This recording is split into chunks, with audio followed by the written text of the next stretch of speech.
Greetings to all of you.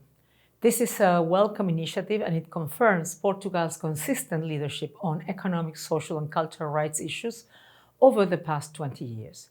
It was Portugal that ably steered the talks which led to adoption of the optional protocol of the International Covenant on Economic, Social and Cultural Rights, coinciding with the 60th anniversary of the Universal Declaration of Human Rights in 2008. That achievement has enabled victims to seek justice for violations of their economic, social, and cultural rights at the international level. And it has brought more balance to the international system to protect and promote all human rights. Economic, social, and cultural rights are essential to human dignity. The COVID-19 pandemic has underscored the vital role they play in upholding a sound society and resilient, sustainable economy.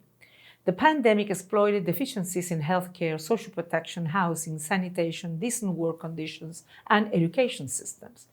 It makes those deficiencies far worse, shattering entire sectors of the global economy, throwing millions of people into poverty, pushing healthcare system towards breakdown, and depriving millions of children of education. And it demonstrated how badly those human rights protection gaps harm not only the individuals directly affected, but also, more broadly, all of society. As the Human Rights Council's Resolution 46/10 asserts, to ensure a more resilient recovery, the current crisis can and should become the catalyst for a transformative advancement of economic, social, and cultural rights, beginning now.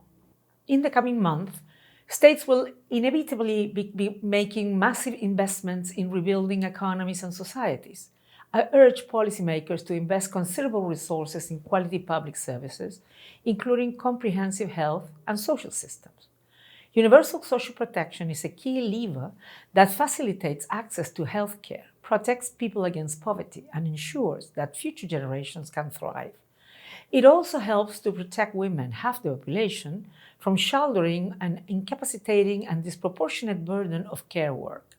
This unpaid burden of care suffered by many women has increased sharply over the past 15 months, with heavy long-term impact on women's access to formal employment, decent wages, and proper social security protections in the future. Addressing these challenges is not a special favor. It is an investment in better functioning economy and a fundamental human right.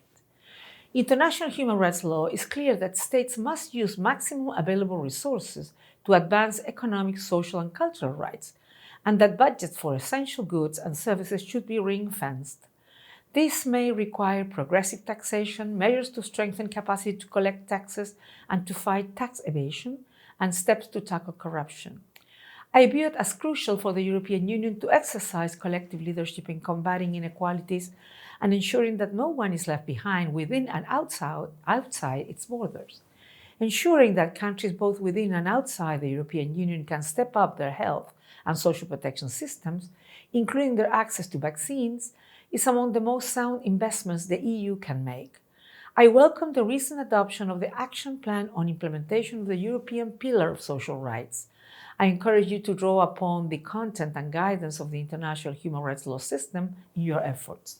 I urge comprehensive and meaningful participation by all key actors in drawing up and implementing its measures, including employers and workers' representatives and civil society, but also, and crucially, local authorities and national human rights institutions.